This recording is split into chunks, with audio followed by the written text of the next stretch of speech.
tal? ¿Cómo le va? Muy buenas noches. 16 y 244 son los números. 16 de lo que va del ciclo, 244 en esta historia que dimos en llamar Pensamiento Crítico aquí en UniTV. El título del programa: la agenda prioriza la salud, pero debe recuperar el tejido socioeconómico. De esto vamos a estar hablando ya con las entrevistas. Está ya conectado con nosotros el viceministro de Obras Públicas de la Nación, Martín Gil. Estamos por conectarnos luego con el ministro de Desarrollo Social de la provincia, Juan Carlos Macei. Un informe de Gabriel Ventura sobre cómo afecta en la psiquis de los villamarienses este tiempo de pandemia. Bueno, le voy a tirar un adelanto, pero es adelanto con referencia a la Unión Cívica Radical. Eso lo vamos a hacer al momento del cierre. Ahora les quiero comentar algo. En la jornada de hoy hubo sesión del Consejo Deliberante.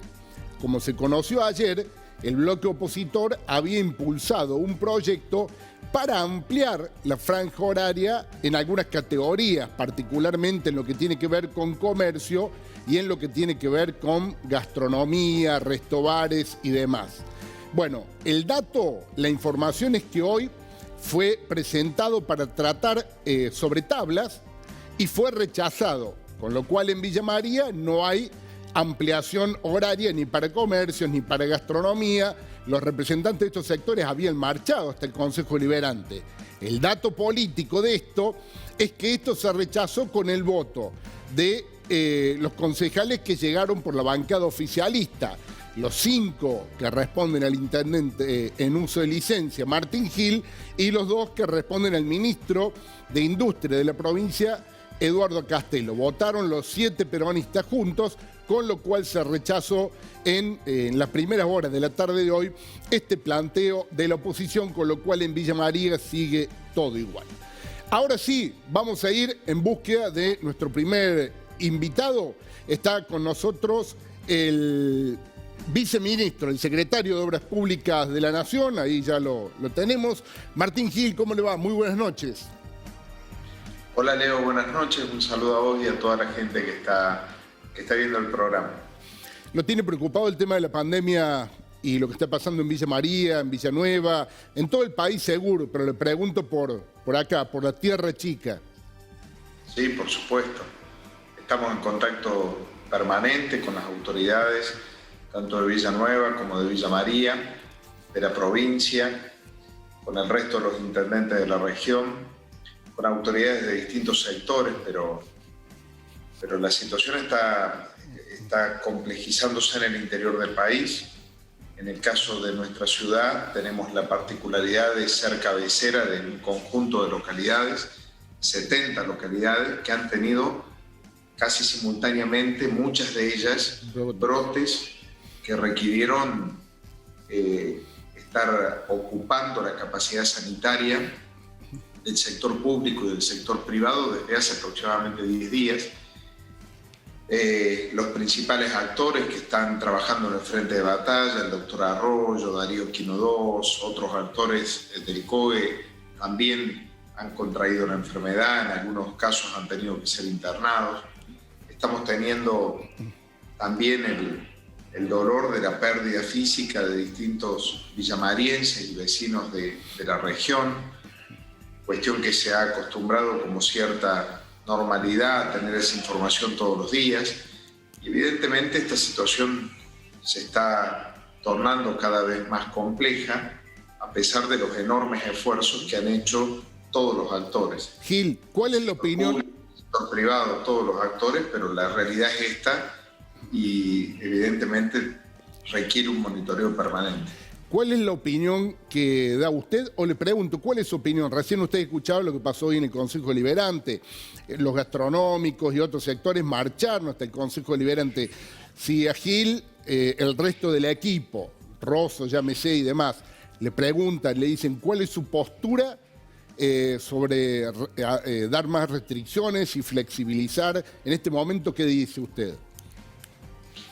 Bueno, en primer lugar, sí tengo que decir que trato de ser muy respetuoso de la gestión y de las acciones que van llevando adelante quienes están todos los días en el frente de batalla y pueden tener un análisis del contexto. Tampoco es que alguien a control remoto intenta seguir adelante una situación porque faltaría el respeto a los que están todos los días poniendo el pellejo para que las cosas salgan lo mejor posible. Yo quiero primero tener una definición. A nadie, absolutamente a nadie, nos gusta esta situación. No hay nadie que se ponga contento con la restricción, con el aislamiento, con la disminución de actividad.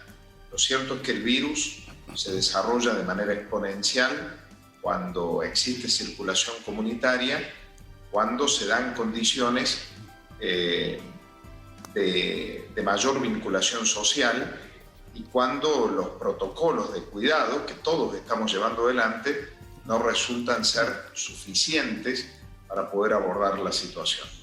Y esta es una realidad que se vino dando en distintos lugares, que también se viene dando en nuestra ciudad, en nuestra región, en nuestra provincia, donde se busca progresivamente tener un equilibrio. Sé que Pablo y todo el equipo ha tratado permanentemente de ir generando protocolos que permitieran esta dualidad que hoy estamos teniendo entre la apertura y la responsabilidad social del cuidado de las personas, del cuidado de los distintos actores para la no afectación de actividad. Hay actividades que han vuelto a la normalidad, hay actividades que hoy tienen una limitación horaria para evitar la circulación o disminuirla en un porcentaje. Lo importante es ir monitoreando el impacto que estamos teniendo en dos variables: el crecimiento de la curva y la cobertura del sistema sanitario. Y estas dos variables hoy están marcando una situación particularmente riesgosa para nuestra ciudad.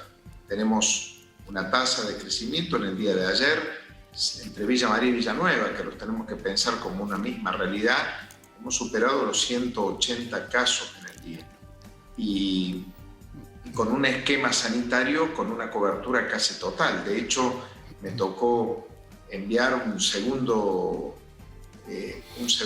grupo de equipamiento para terapia intensiva, de camas, respiradores, bombas de infusión, monitores multiparamétricos. Sin embargo, no lo pudimos poner en marcha en el hospital por limitación de recursos humanos. Y bueno, pudimos hacer este acuerdo con el sector privado, que tiene capacidad y tiene los recursos humanos para incrementar de manera directa en esta sinergia entre lo público y lo privado la capacidad de atención de nuestra gente, que no es solo afectarnos por la pandemia, sino que tener la cobertura total afecta el cumplimiento de otras realidades. La gente que se quiebra la cadera, que tiene o sufre un infarto, que tiene una operación de urgencia, que tiene algún tipo de complicación en la salud que requiera la intervención, como regularmente lo tenemos en la vida en comunidad. Evidentemente que la limitación de la capacidad sanitaria nos afecta. Y lo que está pasando en nuestra ciudad pasó en otros lugares, como Río Cuarto, está pasando también en un crecimiento exponencial en la ciudad de Córdoba, con lo cual hay que tener monitoreo permanente, no hay que perder la calma, pero hay que actuar con mucha responsabilidad. Es difícil decir una hora sí más, una hora menos, no. Sí. Lo importante es que nadie quiere esto y que tenemos que tener el mecanismo que nos permita salir lo más rápido posible. Si nosotros hoy generamos un mayor nivel de apertura sin otro mecanismo, seguramente que la conclusión será que de aquí a poco tiempo el remedio tenga que ser más profundo todavía que el que se puede ofrecer temporalmente para salir lo más rápido posible de esta situación. Me queda claro. Es absolutamente legítimo el reclamo, la aspiración que cualquier vecino puede tener, pero sí también es importante que alguien y le corresponde al Estado nacional, al Estado provincial y al Estado municipal, pensar más allá de las particularidades y tratar de proteger en conjunto. Y creo que ese es el ánimo que están teniendo todos, y escuchar, porque uno se encuentra limitado en su responsabilidad, pero cuando escucha a los médicos infectólogos que han hecho su formación y su nivel de conocimiento en esta realidad, a las autoridades del sistema sanitario, a los médicos que manifiestan la gravedad y hacen las proyecciones, y tratar de cuidarnos para para evitar mayores complicaciones, digo, hay que escuchar. Seguro. Hay que escuchar, y si uno se aparta de esa realidad es porque tiene que tener las herramientas o los mecanismos suficientes para poder hacerlo. Gil, hago un punto y aparte abrupto, pero tiene que ver con esto. Al principio yo decía el título del programa, la prioridad de lo sanitario, pero cómo reconstruir luego el tejido socioeconómico. Una de las apuestas que van a hacer es a través de la obra pública, y en ese sentido se ha anunciado una obra pública emblema de la espera, se podría decir, en Villa María, que es la variante de paso, la circunvalación, una obra licitada, caída, anunciada y que siguió esperando por años. Bueno, y ahora por lo menos se ha visto un obrador ya instalado. Bueno, la Argentina en el diciembre del año pasado recibió una pandemia económica. No, ni estaba en el horizonte la pandemia que hoy vivimos, pero tuvimos una pandemia económica, que era fundamentalmente el nivel de endeudamiento que teníamos como país. El gobierno ha llevado adelante silenciosamente una tarea, primero con los tenedores privados, ahora estamos con el Fondo Monetario Internacional, y esto nos ha permitido, esta negociación, que el peso del pago de intereses de la deuda en el presupuesto del próximo año es mucho menor y que se dé una mayor prioridad a la obra pública. Así es como, solo para tener una referencia, un presupuesto que se incrementa un 17-18%, en obra pública crece un 87%. Y esto nos permite afrontar un conjunto de obras demoradas, prometidas, no ejecutadas, como es en nuestra provincia la autovía Holber-Río Cuarto, o la autopista que vamos a construir en 15 kilómetros del trayecto de la 158 en su paso por Villa María. De la misma manera que estamos haciéndolo con la Ruta 19, San Francisco-Córdoba, o lo vamos a hacer con la Ruta 60, o la 9 Norte, o la 38, en el norte de la provincia de Córdoba. Y también es importante mencionar las obras que estamos ejecutando por la Argentina ACE, por ENOSA, por recursos hídricos, en cada rincón de la Argentina. Por supuesto que no resulta simple la puesta en marcha en un contexto de pandemia, pero son significativos los pasos que estamos dando para que la obra pública se recupere como una variable, o sea, uno de los elementos que nos permita aportar a la recuperación de la Argentina. Es muy importante pasar de la asistencia a la generación genuina de trabajo. ¿Qué es lo que quiere la gente? Trabajo. La obra pública no solo es un componente directo, porque requiere de la mano de obra para su ejecución, sino también indirecto, porque moviliza otros sectores de la economía local. Con esta obra, solo para tener una referencia, estamos hablando de un arranque de entre 7.500 y 8.000 millones de pesos. Imagínense si lo dividiéramos por las 30.000 familias que podemos tener en Villa María, para darnos cuenta de cuál es el impacto económico en cada vecino. Si nos tuviéramos que pensar en esta obra que tanto tiempo esperamos. Cuando yo asumí en diciembre, dije, hay una deuda histórica que tiene la nación con Villa María, y es la variante de paso, es la circunvalación, que evite que los camiones nos rompan la ciudad, que atraviesen el Boulevard Argentino Raúl Alfonsín, el Boulevard Vélez Sarsfield, el Boulevard Colón, que afecten a nuestra gente, que la gente del Vista Verde, cuando tienen que venir a la ciudad, tienen que subir una ruta con el riesgo que esto implica, que los chicos de las Acacias que van a la escuela Urquiza, cada vez que cruzan, tienen que cruzar una ruta nacional, que los chicos que van al ESIL a clases o van al caminante, tengan que tener o vivir en un contexto de camiones que permanentemente atraviesan la ciudad. Es necesario, los camiones no pueden saltar Villa María, pero es necesario en este sentido que pudiéramos tener esta obra. Esta obra es imposible que la ejecute la ciudad per se, porque estaríamos hablando de 4 presupuestos de Villa María para ejecutar esta obra. Sin embargo, será una fuerte inversión con más de 300 puestos de trabajo. Ya está el obrador armado, la empresa Rogio y de Cavial en una UTE van a llevar adelante esta gestión, y estamos muy contentos de que esta obra trascendental, es una obra que tiene muchas interferencias, porque va a tener que construir una obra de puente sobre la autopista, una obra de puente sobre la Ruta 9 Vieja, una obra de puente sobre las vías que van hacia Córdoba, una obra de puente sobre el río Talamuchita, una obra de puente sobre las vías que van hacia General Deza, y una obra de nexo entre la 158 Vieja, la Ruta 2 Provincial, que va a circunvalar Villanueva, y la obra de autopista también a la altura de lo que es la rotonda, ya de las estaciones de servicio saliendo para Arroyo Cabral. Es una obra muy compleja y serán los únicos 15 tramos de autopista que tendrá la 158 en su trayecto por Villa María, que nos va a dar el preámbulo de lo que ojalá podamos ejecutar después de la autovía completa Río Cuarto San Francisco.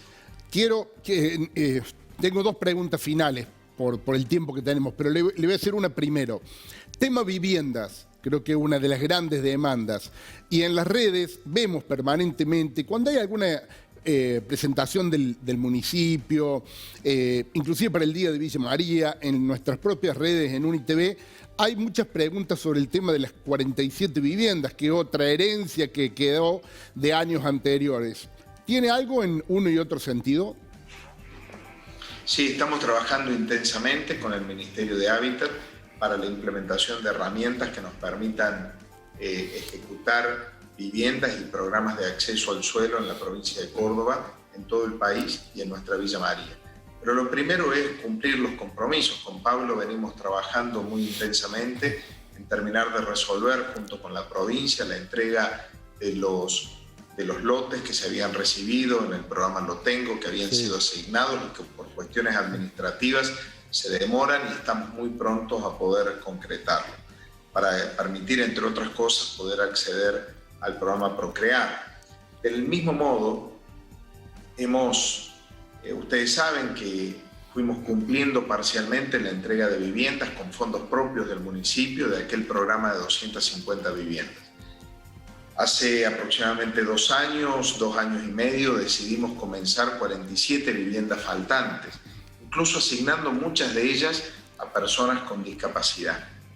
Lo hicimos con fondos propios en todo este tiempo. Fuimos asignando recursos tras recursos y hoy las 47 viviendas se encuentran levantadas a la espera del techo portante y de obras finales de cierre. Pudimos celebrar una instancia de diálogo con el Ministerio de Hábitat, hemos trabajado intensamente y en los próximos días vamos a estar suscribiendo un acuerdo entre el municipio de Villa María y el Ministerio de Hábitat para el cierre definitivo de las 47 viviendas. Bien. Donde se estará no solo colocando los techos, haciendo todos los elementos portantes, los elementos de tapia, sino culminando las obras de asfaltado, de iluminación, para completar totalmente el barrio de las 250 viviendas, el barrio Eva Perón.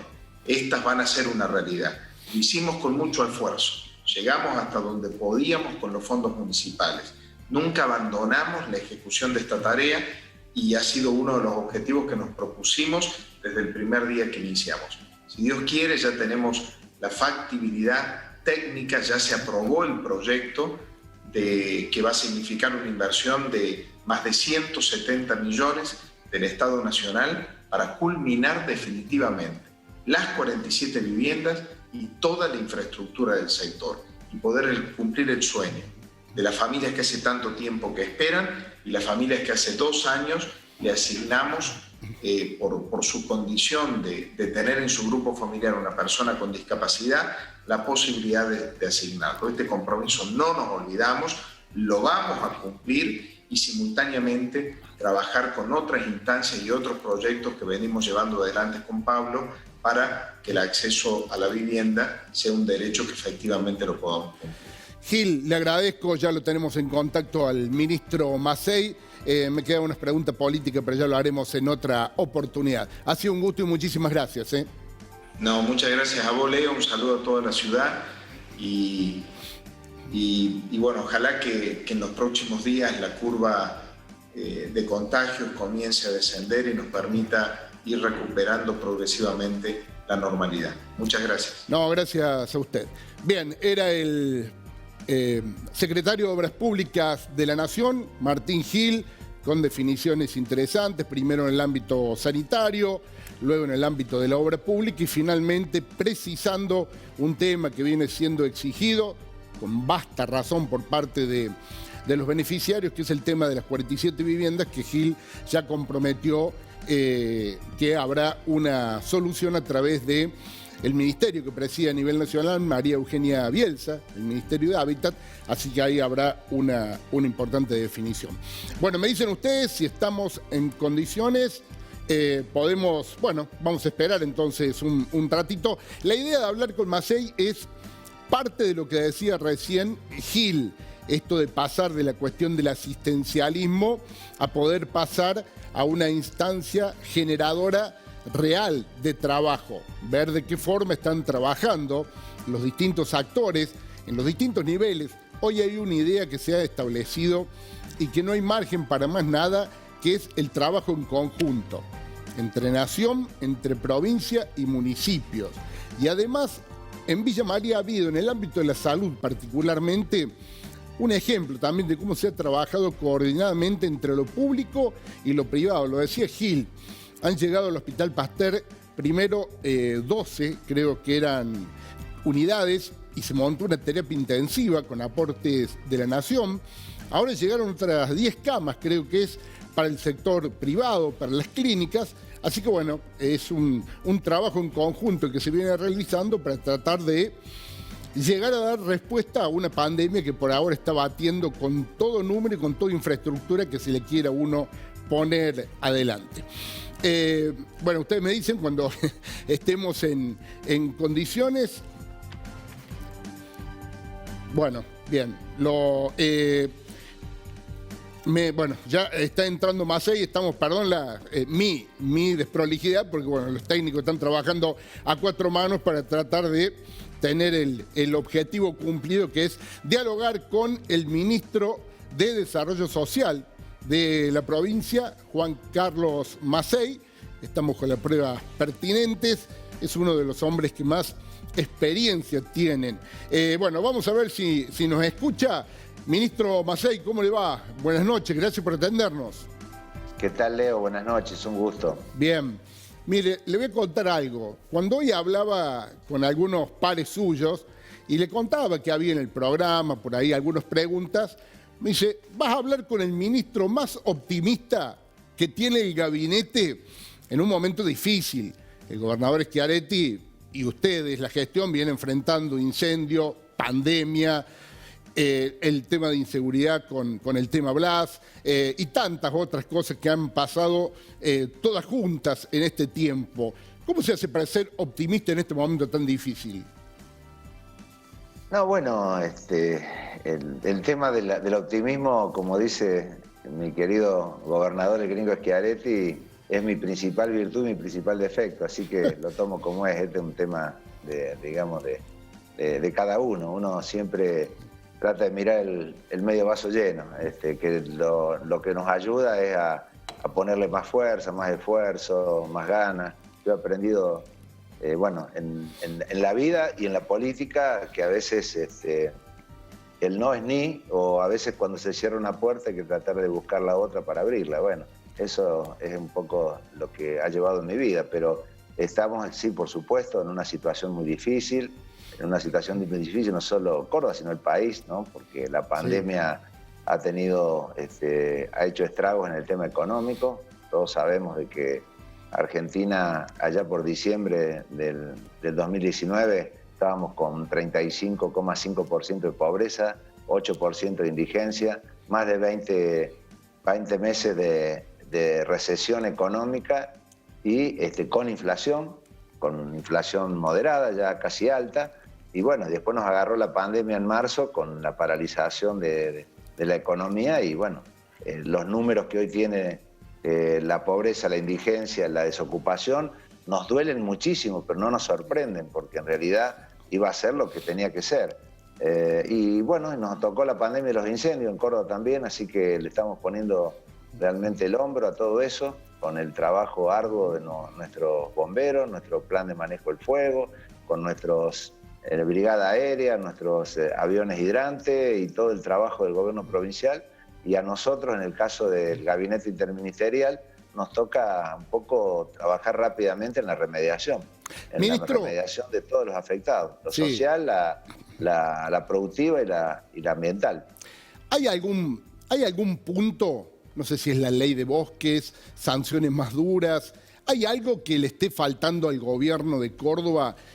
Empiezo por el tema de los incendios porque me dio pie para establecer como una normativa para que cada año no volvamos a enfrentarnos con una situación, más allá que sabemos que en el 90% está en la mano del hombre especulando o intencionalmente. Sí. Decirte que, en primer lugar, decirte que este es un año excepcional, sí, porque en realidad este es un año de una sequía en la cual de julio del 2019 a julio del 2020 tuvimos 427 milímetros, que es la media más baja de los últimos 65 años en Córdoba. Sí, está terrible. Entonces está clarísimo que la sequía fue importante y que los incendios iban a aparecer y iban a ser muy grandes. Yo venía de estos días de Characato, de la zona de Pampa de Olán, y la verdad cuando uno va por esos caminos, de la falda tuvimos que hacer 40 kilómetros para adentro, por Pampa de Olán, ahí tirando una colilla de cigarrillo tenés un incendio de grandes proporciones. Sí.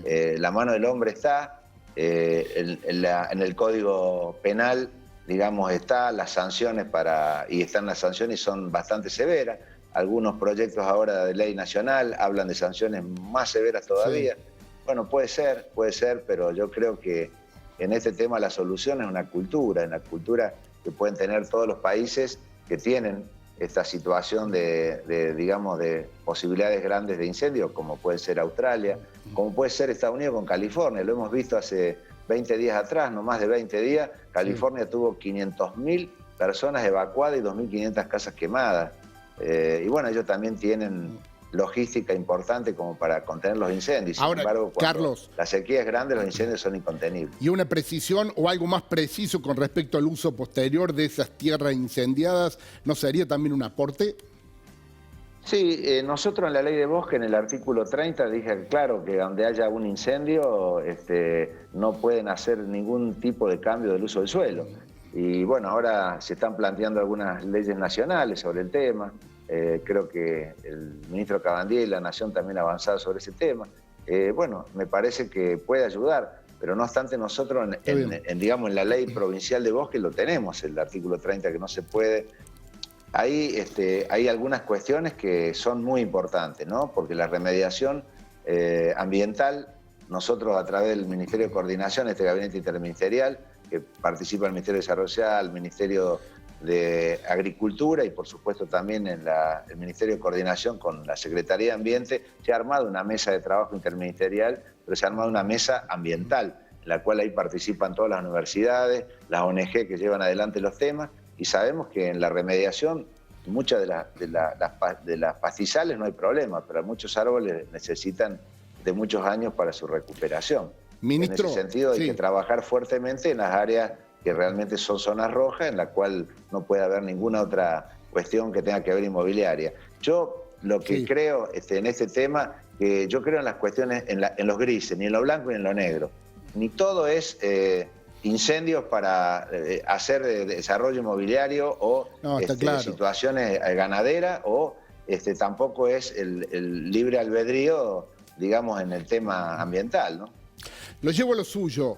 El título de este programa era que hoy es que lo sanitario obviamente es la prioridad para tratar de dar respuesta, que por momentos cualquier recurso parece insuficiente frente a esta pandemia mundial y cómo está pegando hoy en Córdoba. Recién Gil, en la nota que lo precedía, no sé si pudo escuchar algo, él planteaba, planteaba que con la obra pública quieren ir en esta etapa, en esta idea de él, ver si se puede en el país dejar el asistencialismo para ir en pos de una idea del trabajo más concreto. ¿Comparte esto? ¿Esto es hacia lo que se debe ir en materia de desarrollo, de acción social en la Argentina? Comparto plenamente. Nosotros con el ministro de Desarrollo Social, con Daniel Arroyo, hace tiempo que venimos trabajando en esto. Yo lo conozco de hace más de 13 años a Daniel y tenemos el mismo proyecto en lo que hace a los programas sociales. Nosotros tenemos que pasar de los planes y de los subsidios a la posibilidad de generar trabajo. Nosotros creemos que la mejor política social es un buen empleo. Y en ese sentido, Argentina, como yo te planteé los números de la Argentina hoy, sí, está clarísimo que va a necesitar muchos años de crecimiento del Producto Bruto Interno para generar trabajo genuino y en blanco. Entonces nosotros tenemos que trabajar de la economía social con las cooperativas de trabajo, con el monotributo social, con el asociativismo, con mucha capacitación laboral y con un Estado presente, como planteaba ahí Martín Gil, con un Estado presente que permita en 6, 7 o 10 rubros que nosotros creemos que pueden ser de fácil salida laboral a través de la capacitación para esa economía social, que no se va a convertir a lo mejor en un empleo en blanco, pero una cooperativa con un reciclado, una cooperativa haciendo pequeñas obras de albañilería, una cooperativa haciendo un tema textil, una cooperativa o monotributo social asociativo con la elaboración y procesamiento de alimentos, o la economía del cuidado, otro de los ejemplos, sí, cuidado de niños, cuidado de personas mayores, personas con capacidad diferente. Todo eso es un combo que nosotros tenemos que lograr rápidamente. Por eso el potenciar trabajo que firmamos con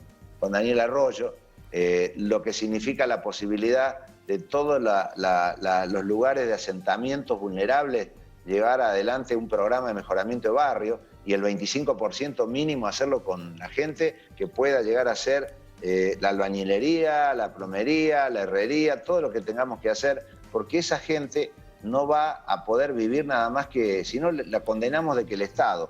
Lo que pasó ahora en la pandemia, por ejemplo, con el gabinete social que nosotros constituimos en Córdoba, con los programas sociales nacionales, ya sea la asignación universal por hijo, ya sea el programa la tarjeta alimentar, ya sea el IFE o los programas provinciales, desde el PAICOR, pasando por Más Leche Más Proteína, pasando por la tarjeta social y los demás programas que nosotros lo tuvimos que convertir en alimentos. Nosotros no podemos seguir como Estado de esta manera, porque condenamos a la gente a la pobreza y a la indigencia. Nosotros tenemos que darle un salto cualitativo del esfuerzo del trabajo. Entonces, todos los planes, nadie va a dejar de cobrarlo. La idea es que ese plan, más el ingreso que tengan a través de el reciclado, vuelvo a reiterar, todos y cada uno de estos rubros, les den un ingreso más que le permita sostener, digamos, o sustentar a su familia. Creo que este es el gran desafío que tiene el gobierno ahora, amén de que cada gobierno, que estas son políticas nacionales, económicas, acertemos con la política económica, de una apuesta grande hacia las pymes, que son más del 86% del trabajo argentino, con créditos más blandos para ayudar a generar trabajo argentino y genuino, que eso también va a ayudar a generar un empleo genuino que esta gente puede ir pasando. Pero si esta gente no tiene capacitación laboral y no tiene la posibilidad en esa capacitación laboral de darle una salida laboral para que se vaya haciendo en el trabajo, tenga la cultura del trabajo y después pase a trabajos en blanco y genuino, indudablemente que vamos a estar fracasando como Estado y como sociedad. Me queda claro, ministro, ha sido un gusto como siempre, muchísimas gracias y bueno, ya estaremos en contacto en alguna otra oportunidad. Acá le manda saludos su conterráneo Gabriel Ventura. Bueno, me ganó de mano, te iba a decir gracias Gaby, dale saludo al Gaby. Gracias Leo y dale saludo al Gaby ahí, el pollo de Monteboyense que tenés ahí. Sí. Bueno, muchas gracias. Lástima que se quedó en Villa María el pollo. Bueno, ministro, gracias, un gusto. Abrazo. Bien, y hablando del pollo monteboyense, como dice Marcel Gabriel Ventura, vamos a la pausa. Cuando regresemos, ¿cuáles son los efectos que ha causado en la psiquis social esta pandemia? Un informe con 2 profesionales que ha hecho Gabriel Ventura y vamos a seguir repasando algunos otros contenidos.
Abrimos el segundo bloque en Pensamiento Crítico, casi que lo dejó presentado el ministro Massa, y está con nosotros el monteboyense Gabriel Ventura. ¿Cómo anda, Gaby? ¿Cómo le va? ¿Qué tal? Buenas noches para Bien, usted, para quienes bien. están del otro lado en esta nueva emisión de Pensamiento Crítico. Y bien lo marcaba usted en el final del bloque anterior y en el arranque también de este programa.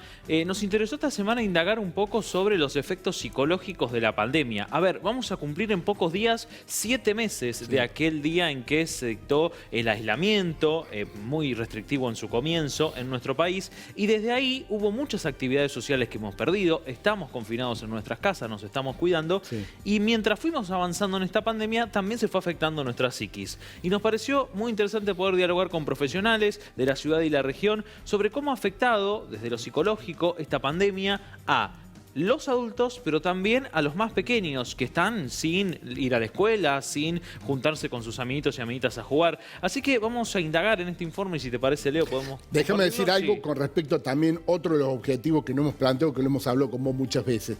No solo poder ir a tratar de descubrir los efectos de la pandemia, sino de sumar voces que no son habituales en la agenda, y bucear también en los profesionales que hay en la ciudad, muchos de ellos ligados, y en la región ligados a la Universidad Nacional de Villa María, pero que nos permiten ampliar la agenda de opiniones. Sí, exactamente. Por eso vamos a compartir el testimonio de Susana Amblar y de Silvina, que es la secretaria general del Colegio Silvina de Rochet. que es Sí. la secretaria general del Colegio de Psicólogos de la ciudad de Villa María. Lo compartimos para conocer cómo estamos psicológicamente en esta pandemia.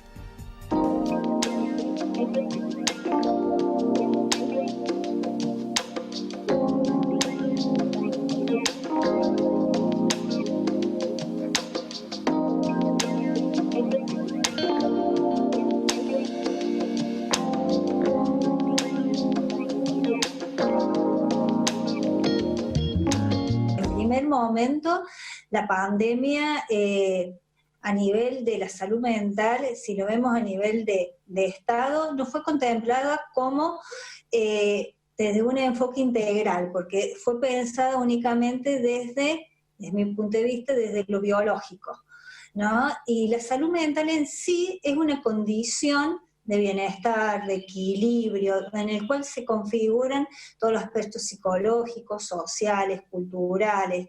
Y desde ese lugar digo que como el COVID, la pandemia en sí, ha sido un fenómeno, y es todavía un fenómeno sorprendente, inesperado, siempre irrumpe y tiene un impacto en nuestra salud mental, en nuestra psiquis, llevando a cada ser humano, ¿no?, desde su singularidad, poder enfrentarlo como puede. Cuando nosotros queremos ver el estado general de los chicos, vamos a una escuela y vemos una población integral, digamos. Entonces ahí vemos qué porción de chicos o qué aspectos, qué núcleo de chicos están bien, cuáles están mal. Ahora, mi visión particular es limitada porque me tengo que limitar a las consultas. Entonces yo no sé qué porcentaje de la población infantil está afectada como yo lo veo, porque yo tengo una mirada sesgada. Ahora, lo que sí puedo decir es que el número de consultas es abrumador.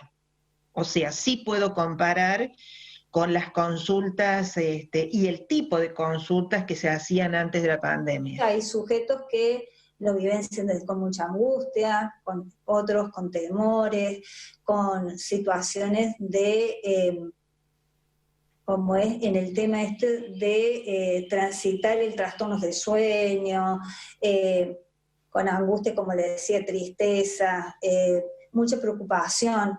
Hay otros que lo viven desde un lugar no tan restrictivo y a lo mejor lo vivencian negando toda la sintomatología o lo que se escucha en la tele, todo el tema de la prevención. Eso depende de cada sujeto, de acuerdo a la singularidad, de acuerdo al sistema de creencia que se ha formado como persona. El malestar o lo que ha afectado particularmente es en todo lo que tiene que ver con la cuestión del cuerpo, ¿no? Mucha tensión, mucha hiperquinesia, muchos somatizaciones, dolores de estómago, chicos que se hacen pis, trastornos del sueño, mucha descarga violenta, mucha descarga agresiva, todo puesto muy en el cuerpo.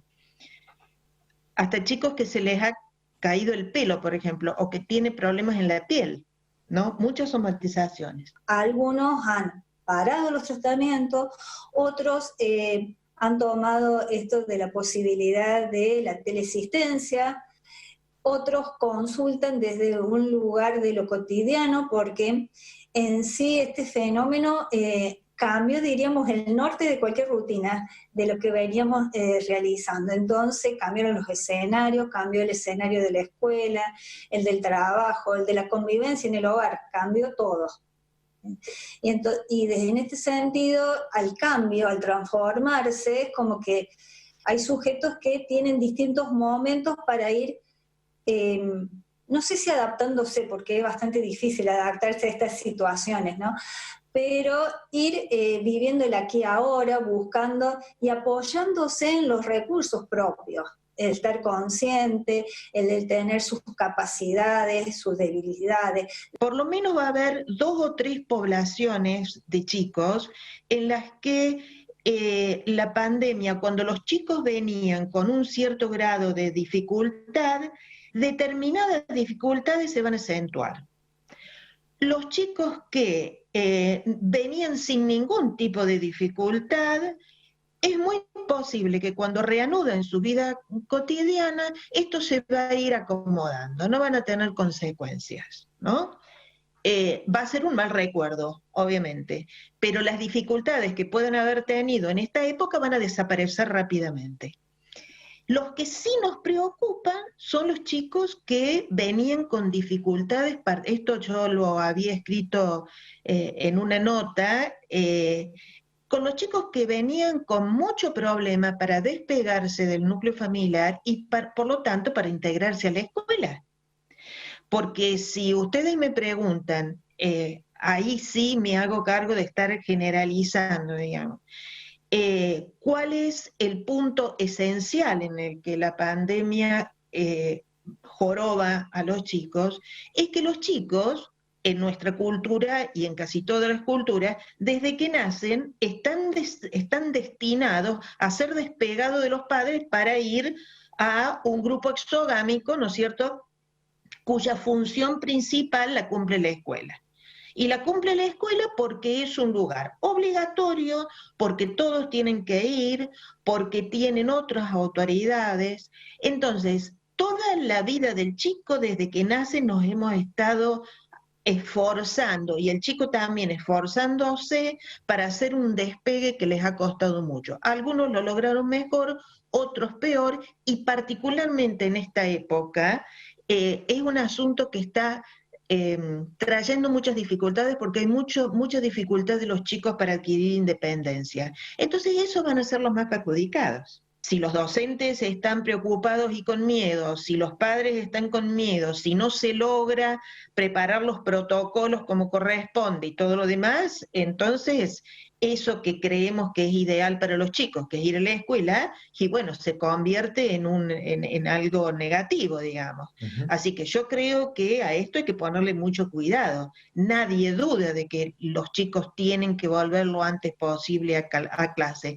pero ya sabemos que si no están las condiciones dadas, eso se va a volver en contra. El hecho de no tener certeza, en algunos casos podemos decir que puede haber más consultas, porque según cómo ha transitado ese sujeto, esta experiencia, porque a lo mejor se da en este sujeto que tiene una capacidad crítica para ver, capacidades para discernir, tiene un lugar y un espacio para poder conversar con otros, tanto desde el lugar asistencial como desde el lugar de familiar, a amigos. Cuando nosotros nos referimos a personas de apoyo, no nos referimos únicamente al núcleo familiar de contención al primario, sino porque la familia, el sujeto puede hacer un entramado de contención, que eso ya lo tiene, y que en estas situaciones, a través de la virtualidad, que me parece que es el único lugar que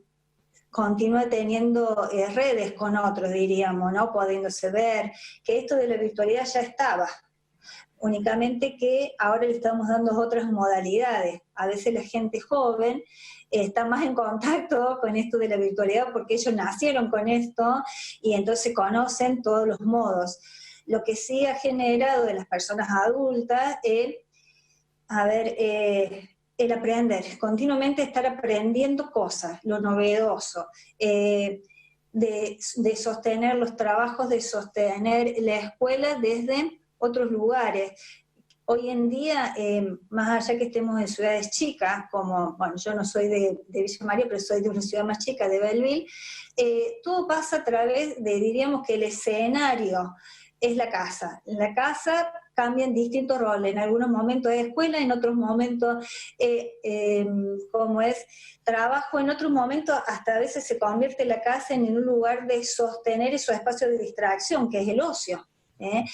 Otros momentos de lo social, es como que todo se modificó. Yo no lo llamaría, como le dije anteriormente, una normalidad.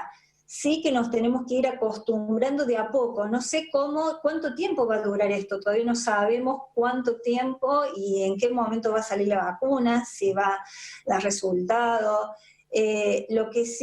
Lo único que sabemos que es una enfermedad que de fácil contagio, que a nosotros estamos muy acostumbrados a relacionarnos, a encontrarnos, a estar en lugares afuera. Y hoy en día, en el tema del contacto, parece ser que es en el lugar donde nos podemos enfermar, es en el lugar que, en el tomar un mate o estar en una confitería, el contacto en sí, la saliva, todas esas cosas básicas que antes no lo teníamos en cuenta, lo tenemos que tener en cuenta para prevenir, para cuidarnos, tanto nosotros como el resto.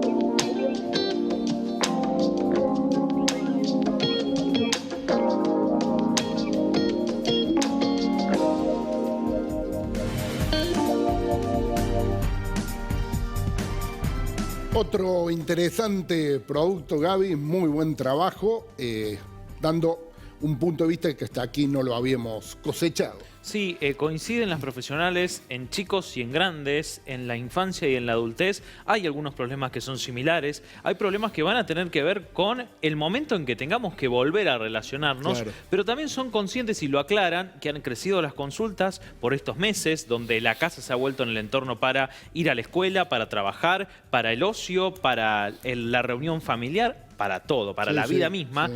Y donde las consultas han crecido por un lado, pero también hay que ser conscientes de que es muy difícil pensar en una vuelta ahora, porque desde la salud lo sabemos. Así que es un panorama interesante que seguramente vamos a seguir porque los estudios van a ir avanzando, ¿no? Seguro. De cómo nos afecta psicológicamente esta pandemia, que es histórica y que nos toca atravesar a nosotros. Gaby, antes de cerrar el bloque, antes de volver con el bloque 3, donde haremos un cierre, les vamos a dar un adelanto que tiene que ver con la interna de la Unión Cívica Radical. Contame, hoy habló el ministro Cardoso y echó por tierra algunas especulaciones que andaban dando vueltas. Desde horas del mediodía había una especulación que circuló mucho por redes sociales, incluso en algunos portales se pudo ver publicada, de que luego del 19 de octubre iba a haber una fase 1 en la provincia de Córdoba. Muy contundente el ministro Cardoso en horas de la tarde de hoy dijo, no está planificado, no hay ningún decreto firmado que después del Día de la Madre, porque eso también era el sustento de esa información falsa, de esa fake news, va a tener una fase 1 en la provincia. Sí dijo el ministro Cardoso, y citamos de memoria, las camas se van a terminar si los cordobeses no colaboran. Sí. Y es importante que entendamos como sociedad que estamos atravesando un crítico momento. Lo dijo Cardoso también esta semana cuando vino a Villa María. Estos 60, 90 días son críticos y es importante que nos cuidemos entre todos y todas. Gaby, muchas gracias. No, por favor. Nos vemos la semana que viene. La semana que viene con otro informe. Vamos a la pausa. Cuando regresemos, le doy un adelanto de qué va a pasar con la interna de la Unión Cívica Radical. Usted me dice, ¿la Unión Cívica Radical va a votar dentro de un par de meses? Ya se lo cuento.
último bloque en Pensamiento Crítico será una mezcla de información y de opinión. El próximo 6 de diciembre, falta poquito, 2 meses nada más, la Unión Cívica Radical tenía abierto a nivel provincial, departamental y local la fecha para la interna que renovara sus autoridades partidarias. Todos los indicadores sanitarios dicen que vamos a llegar a diciembre con, si no es el pico, en un momento todavía crítico de esta pandemia.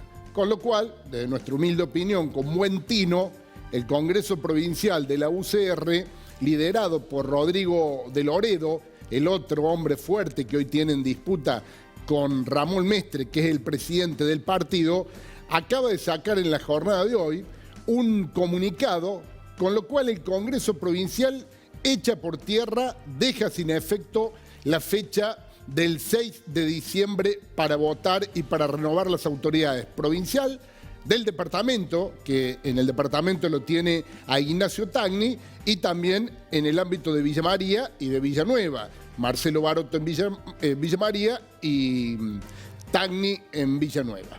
La mesa ejecutiva resolvió, artículo 1, considerar políticamente improcedente la realización de las elecciones internas partidarias del 6 de diciembre. Acá está el dato. Prorrogar la fecha de la elección interna para todos los cargos partidarios para el domingo 14 de marzo del 2021. Ratificar el cronograma, dejan en pie el cronograma para que se puedan ir avanzando, fundamentalmente en constitución de grupos y demás, y poner a consideración del Pleno del Congreso la designación del vocal del ente regulador de los servicios públicos. Esto es algo que le corresponde a la Unión Cívica Radical. Hay otra placa, que fundamentalmente esta placa, mire, ratificar la resolución de la fecha de prorrogar la elección interna para todos los cargos al 14 de marzo y ratificar el cronograma. Pero fíjese el punto 3. Resolver prorrogar los mandatos de todas las autoridades partidarias de la Unión Cívica Radical hasta la asunción de las nuevas autoridades o conformar una comisión colegiada que asuma el gobierno de la UCR a partir del 20 de diciembre, en los términos, de la Carta Orgánica Partidaria y hasta la asunción de las nuevas autoridades. O sea, que la opción es, el 6 de diciembre no hay elecciones, se hacen el 14 de marzo. El 20 de diciembre van a definir si hay estas autoridades que están hoy en ejercicio, siguen hasta marzo, o se hace una conducción colegiada, para lo cual deberá mediar un acuerdo que bajará desde provincia, departamento y ciudad, en cada lugar, que haya un acuerdo para que se haga una conducción colegiada que siga ejerciendo hasta marzo, que se elijan las nuevas autoridades, el gobierno de la Unión Cívica Radical. Esto fue hoy, esto es fresquito, se lo adelantamos aquí en Pensamiento Crítico. De nuestra parte, nada más, muchísimas gracias. El próximo jueves a las 21 horas, aquí por UniTV, con Gaby, con todo nuestro equipo, lo seguimos pensando juntos.